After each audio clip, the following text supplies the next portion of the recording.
desde acá y, bueno, los que no llegaron antes van a tener que revisar el PPT, ¿ya? Porque no me di cuenta y no estaba grabando.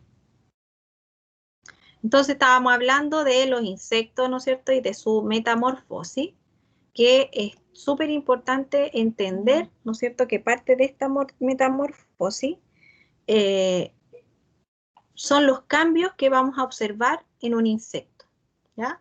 Estamos hablando de la metamorfosis, entonces, incompleta o sencilla, en donde vamos a ver que este insecto parte teniendo un cuerpo de alguna manera pequeñito que va creciendo en el tiempo y van cambiando, ¿no es cierto?, finalmente de cuerpo, pero sigue siendo el mismo, una metamorfosis sencilla.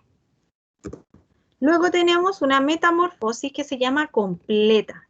Y aquí, ¿no es cierto?, vamos a observar el típico cambio, por ejemplo, de una mariposa, en donde un insecto parte de un huevo, de este huevo nace una larva, y esa larva crece muchas veces en tamaño, pero esta larva tiene un cambio radical.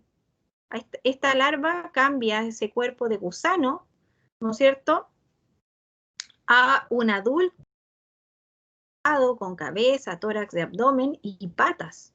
O sea, no se parece en nada a esto, ¿verdad? A eso se le llama metamorfosis completa. Y generalmente, una de las cosas que lo diferencia es este estado pupal en el cual la larva, ¿no es cierto?, se guarda por un tiempo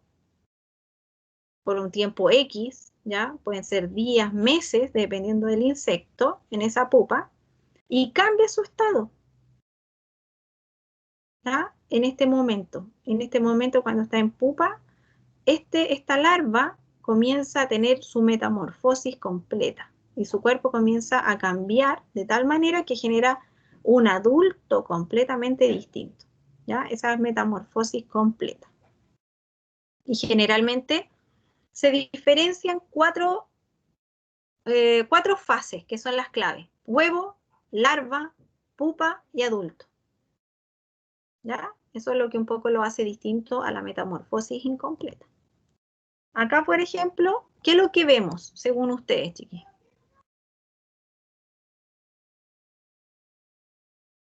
¿Qué tipo de metamorfosis? Una metamorfosis completa. Claro, metamorfosis completa, ¿no es cierto? Principalmente porque vemos que acá hay un huevo, una larva, y esa larva no se parece en nada al escarabajo que estamos viendo acá, ¿ya? Por ejemplo, estos pololos que ustedes ven volar ahora en esta fecha como cafecitos anaranjados, los pololos verdes que ya no se ven, ¿no es cierto? Todos esos insectos pasan por metamorfosis completas, igual que las mariposas, ¿ya? Pero, por ejemplo, un pulgón no pasa por metamorfosis completa, pasa por una metamorfosis incompleta, porque ese pulgón, cuando salió del huevo, ya era pulgón. Después ese pulgón creció, hasta que llegó a adulto, ¿ya? Pero siempre fue un pulgón, nunca pasó por un estado pupal así, de tal manera que cambiara tanto su estructura. Fíjense que acá era un gusano, y ese gusano sufrió esa metamorfosis que llegó a tener patas grandes, ¿no es cierto?, antenas grandes, tiene un cuerpo alado, más encima, y duro, ¿no es cierto?, completamente distinto a lo que era acá, ¿ya? Acá podemos ver fase por fase. Si vamos a la fase 1, donde hablamos del huevo, ¿no es cierto?, vamos a encontrar muchísimos tipos de huevos, forma súper variada, colores variados y también posiciones variadas. Hay algunos huevos que son solitarios y hay otros huevos que están así como en grupos, ¿ya? Están todos juntitos, todos unos como pegaditos unos con otros. Sin embargo, van a encontrar ustedes en algunos casos que hay algunos huevos que son solitarios, ¿ya? Dependiendo obviamente de qué especie estemos hablando, ¿ya? Pensemos que esto, miren, la diferencia de huevos que podemos encontrar en la naturaleza.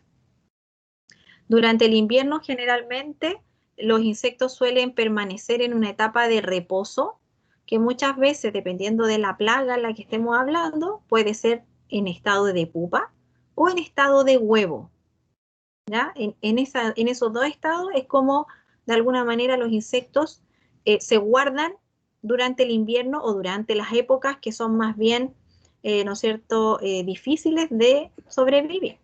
Luego vemos la fase 2. Esa fase 2 es la que hablábamos de una larva, ¿ya? En general, en este caso, vamos a ver distintos tipos de gusanos, ¿ya? Dependiendo de su apariencia. Algunos tienen pelo, otros no tienen pelo, otros ya se les ven las patitas, hay otros que no presentan patas, hay otros, por ejemplo, que tienen unas patas falsas como la de acá, que son estas de acá atrás, que no son patas, ¿ya? Sino que son estas patitas de adelante solamente las verdaderas. Otras que son como que no tuvieran cabeza, por ejemplo, como el de acá abajo, pero en realidad tienen. Otros que tienen colita, otros que no tienen, ¿ya? Van a haber distintos tipos según la especie, ¿no es cierto? Y esta es la fase que genera más daño dentro de los huertos, ¿ya? Principalmente si estamos hablando de un huerto de hortaliza. La fase 2, la fase de larva, es lejos la que genera un insecto más daño, ¿ya? Es la parte en la que más come el insecto. Cuando es huevo, prácticamente no come porque se alimenta de, igual que un pollito, del interior del huevo, ¿ya? De los nutrientes que la hembra, ¿no es cierto?, deja cuando pone el huevo. Junto con ese huevito hay una cantidad de nutrientes del cual el embrión, ¿no es cierto?, se alimenta. Nace la larva y esta larva viene pero con un hambre feroz y además tiene que crecer muy rápido para generar el adulto. Entonces es en este momento en que la larva se come todo lo que hay alrededor, crece rápidamente, pupa y genera el adulto, ¿ya? En este caso, las larvas, como dijimos, pueden o no tener patas, ¿no es cierto? Eso va a depender muchas veces de cómo es el adulto, ¿ya? Y generalmente orugas le llamamos a el estado larval de las mariposas, porque tienen una característica bastante distinta en general a lo que son, por ejemplo, una larva de mosca, ¿ya? Para los que la han visto. Luego tenemos esta fase 3, que puede ser distinta si hablamos de una metamorfosis completa o una metamorfosis, ¿no es cierto?, simple. En este caso puede existir una fase 3 de ninfa, pupa, o la crisálida, que es lo que ustedes están viendo en este caso aquí. A esto se llama una crisálida, que son finalmente las pupas como de unas mariposas que se cuelgan. ¿Ya? Eso se le llama la crisálida.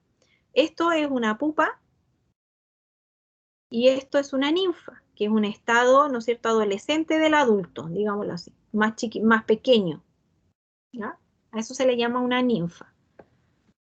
Una vez que esta larva, por ejemplo, ya creció, ¿no es cierto?, ya se alimentó todo lo que pudo, se comió todo lo que pudo, se guarda a dormir, ¿ya? Cuando es una larva y tiene que pupar. Y esta larva, ¿no es cierto?, sufre esta metamorfosis completa, envuelta en esta cápsula, en donde de manera inmóvil se va transformando, ¿no es cierto?, hasta convertirse en un adulto.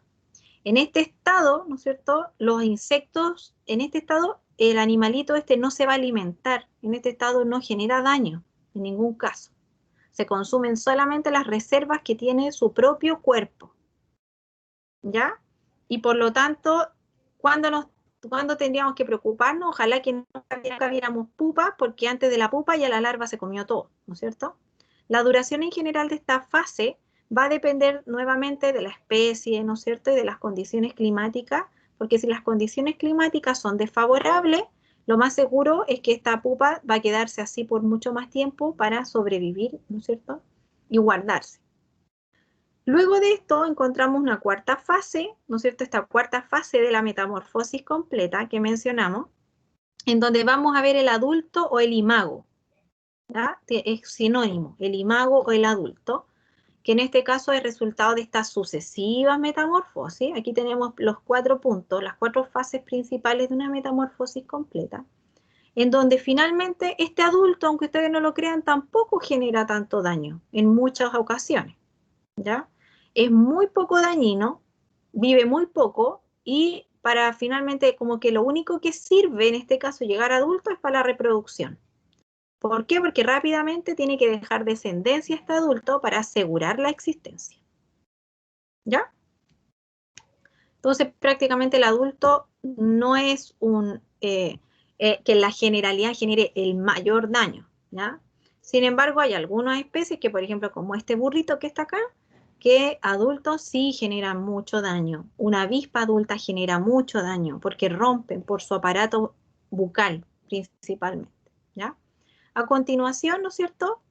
Vemos estos 3 puntos importantes en donde se indican finalmente los parámetros con los que debemos relacionar finalmente la biología con el control fitosanitario, ¿ya?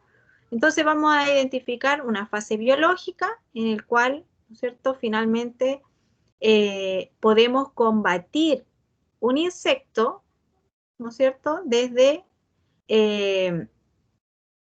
su fase de larva en adelante para no generar, por ejemplo, una descendencia, ¿no es cierto? Porque la idea es que ojalá combatamos, ojalá con un larvicida desde el principio para no generar adultos. Luego también podríamos nosotros también hablar de los hábitos y lugares en donde pasa su vida. Si nosotros sabemos que hay, por ejemplo, hay un estado en el cual podemos atacar la parte aérea y otros estados, por ejemplo, en el suelo, tenemos que conocer sus fases para saber dónde atacar. Por ejemplo, en este caso, vemos, ¿no es cierto?, el barrenillo o los gusanos barrenadores, que son unos gusanos que en general hacen tuberías, por ejemplo, en los vegetales, las raíces, en todo se les llama barrenador, ¿ya? En general, tenemos que saber cómo combatirlos porque están protegidos, están escondidos. Entonces, tenemos que saber, ¿no es cierto?, cómo protegerlos. Y también, ¿no es cierto?, a partir de la voracidad y los hábitos alimenticios, lo que hablábamos antes. Si sabemos que el animalito se alimenta de material vegetal, come, tenemos que combatirlo, ¿no es cierto?, sobre el tejido. Podemos aplicar un producto químico de contacto, por ejemplo, y él cuando se coma la hoja se va a morir. O si tiene, por ejemplo, un aparato bucal chupador, vamos a tener que ocupar algún producto sistémico, ¿no es cierto?, en el cual cuando él se alimente y chupe savia, se contamine con este producto químico, ¿no es cierto?, y lo podamos combatir. Y también, ¿no es cierto?, cuáles son sus hábitos en general. Por ejemplo, en este caso el gorgojo, que es lo que vemos acá, ataca los semilleros muchas veces. Si ustedes han tenido alguna vez porotos, lentejas guardados, se van a dar cuenta que hacen hoyitos y se comen todo el interior de los porotos, de la semilla en general, porque ese es su alimento y eso es lo que genera el daño económico muchas veces, ¿ya? Ese es el adulto. En este caso, entonces, si nosotros sabemos que podemos atacarlo, por ejemplo, durante el día, dice acá, está oculto en el suelo, ¿ya? Entonces es más difícil atacarlo en el suelo, pero en la noche, por ejemplo, sale a comer. Entonces yo en la noche tengo que hacer alguna aplicación para que le afecte, porque si está escondido, yo aplico un producto en el día, no le va a llegar ese producto, ¿ya? Por lo tanto, por eso es importante conocer cómo es, ¿no es cierto?, su biología en general. En la gran mayoría de las especies de insectos en general, existe un alto poder de multiplicación, que es un poco lo que hablábamos al principio, en donde un individuo puede en un año generar muchas descendencias, muchas generaciones. Puede tener, por ejemplo, poner una vez un huevo, ese huevo crece, genera un adulto, ese adulto genera otro huevo, ese huevo, por ejemplo, genera otro adulto después. Y vamos a observar que producto de los cambios climáticos y como tenemos más temporadas cálidas en el año ahora, estos insectos pueden generar aún más generaciones en el año. Si antiguamente, por ejemplo, una polilla lograba generar 3 generaciones, ¿ya? Se podía multiplicar 3 veces, ¿ya? Una descendencia generaba otra descendencia y esa otra descendencia y otra descendencia, 3 generaciones. Hoy día se están alargando estas generaciones y están llegando a producir hasta 5 generaciones, lo que obviamente, ¿no es cierto?, a nivel agrícola nos perjudica, ¿ya? Producto de que como las temperaturas están siendo más cálidas por mucho más tiempo, no llegan estos inviernos, ¿no es cierto?, anticipados con frío. Lo que está pasando es que se está observando que estos insectos han alargado su vida, ¿ya? Entran a un estado de latencia mucho más tardíamente, o sea, alargan mucho más su daño también, ¿ya?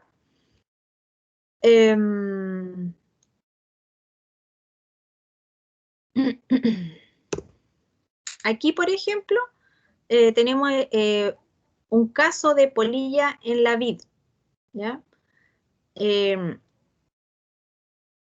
Podemos ver que, por ejemplo, el primer vuelo del adulto viene de un estado, ¿no es cierto?, que quedó por ahí guardado, ¿no es cierto? En alguna parte, esta polilla, cuando llegó el invierno, se detuvo su desarrollo y, por ejemplo, en este caso, son pupas. La pupa quedó escondida por ahí en alguna parte, en el suelo o en el tronco de la vid, y cuando empezó a subir la temperatura, esta pupa salió, ¿no es cierto?, generó un adulto y este adulto voló. Generalmente los primeros vuelos son desde septiembre en adelante. De todas las pupas que quedaron durante el invierno vuelan en septiembre, se reproducen, ¿no es cierto? Si yo lo controlo en septiembre, voy a generar, ¿no es cierto?, un pequeño control de la primera generación, pero no a todas. Todo eso puso un huevo, ¿no es cierto? Alcanzó a reproducirse, baja la descendencia, se mueren, pero dejaron huevos. Ya en octubre, fíjense, 2 meses, septiembre, octubre, en 2 meses, ese huevo ya tiene un adulto nuevamente y ese adulto vuelve a volar. En donde este adulto, nuevamente, la mitad la controlamos, ¿no es cierto? La mitad la controlamos, está azul, pero hay una gran cantidad de adultos que nuevamente no los vamos a controlar y van a lograr reproducirse. Y 2 meses más vamos a tener una tercera generación en donde se va a repetir esto mismo, ¿ya? Y podemos llegar hasta una cuarta generación. ¿Ya? Y fíjense que los daños muchas veces a las poblaciones también van a ir variando. La primera, ¿no es cierto?, va a ser muy igual a la segunda, pero de ahí en adelante, cada una de las poblaciones que genere daño va a ser cada vez mayor. Y si esto lo alargamos porque las temperaturas son aún mejores para la polilla, por ejemplo, ya en abril todavía tenemos calor, podríamos tener una quinta generación, ¿ya? Y eso pasa mucho en este caso, por ejemplo, en las polillas. ¿Ya? Esto es solo un ejemplo de muchos. Acá tenemos otro ejemplo que es una plaga cuarentenaria, ¿no es cierto?, que es la mosca de la fruta. En este caso puede llegar a tener entre 4 a 6 generaciones, ¿no es cierto? Y una sola pareja puede generar en un inicio 200 moscas, en la primera generación. Imagínense después esas 200 moscas, cada mosca va a generar de nuevo 200 moscas, ¿ya? Y así se va a ir generando, ¿no es cierto? Hasta 6 veces puede multiplicarse esto. O sea, es un 200 como elevado a 5, porque se multiplica eso 5 veces, esa generación. Entonces, en este caso, por ejemplo, lo bueno que tenemos todavía, ¿ya?, que está cambiando un poco, es que el clima de alguna manera nos limita a que estas generaciones sigan prosperando, ¿ya? Porque tenemos inviernos fríos aún, podemos de alguna manera limitar su desarrollo, principalmente porque se quedan sin alimento, ¿ya? Entonces, de alguna manera, ahí comienza un poco su deterioro. Acá tenemos 2 ejemplos también muy comunes, que es la mosquita blanca y el thrips. ¿Ya? Son también 2 insectos muy comunes en general en las hortalizas y en la fruticultura, que generan daños indirectos, ya que, por ejemplo, la mosquita blanca no me va a comer un repollo, pero lo que hace, ¿no es cierto?, es que genera los daños al poner los huevos, genera la larva, ¿no es cierto?, un poco de daño, y además, como la mosquita blanca tiene un aparato bucal chupador, genera una especie como de fumagina alrededor, que hace que lo verde no pueda hacer fotosíntesis. Por lo tanto, el daño es indirecto. Y el thrips nuevamente también genera un daño, ya que chupa materia, ¿no es cierto?, fotosintéticamente activa en este caso, ya que está chupando todos los conductos, chupa, ¿no es cierto?, en este caso toda la savia y todos los conductos floemáticos que encuentra en estos tejidos. Entonces, finalmente lo que hace este tipo de insecto, al igual que el pulgón, es debilitar las plantas, principalmente porque se alimenta, ¿no es cierto?, de su savia principalmente, ¿ya? Y el daño también es que son los principales transmisores de virus, y principalmente porque están mezclando fluidos. Vienen para acá, pinchan esta hoja, después van para allá, pinchan la otra, y así van mezclando, ¿no es cierto?, fluidos y van contaminando con distintos, por ejemplo, una bacteria o un virus. Acá vemos distintos tipos de insectos, entre los cuales, ¿no es cierto?, algunos van a ser más comunes que otros, pero principalmente lo que quiero mostrarles acá es que tenemos una gran cantidad de número de plagas asociadas a insectos. ¿Ya? Es el grupo más grande en el cual nosotros podríamos hablar eternamente de distintas plagas que las causan los distintos insectos que encontramos. ¿Ya? Por lo tanto, es muy importante observar, ¿ya? Para al menos, si no detectamos cuál es la plaga, sabemos cómo está dañando, y de esa manera podríamos llegar a saber cómo, ¿no es cierto?, actuar frente a los síntomas que mi planta está mostrando, por ejemplo, ¿ya? En este caso, lo que vemos acá son órdenes. Por ejemplo, cuando hablamos de taxonomía, ¿se acuerdan que hablamos de los órdenes también? Bueno, acá tenemos coleópteros, himenópteros, por ejemplo, los dípteros, que es la clásica mosca, lepidópteros, que son las mariposas. Acá tenemos, por ejemplo, estos que son como los que uno prende la luz y se acercan a la luz, así como bien grandes, que son como unos zancudos gigantes. También aquí tenemos estos neurópteros, tisanópteros, ¿ya? Así que vamos a verlo.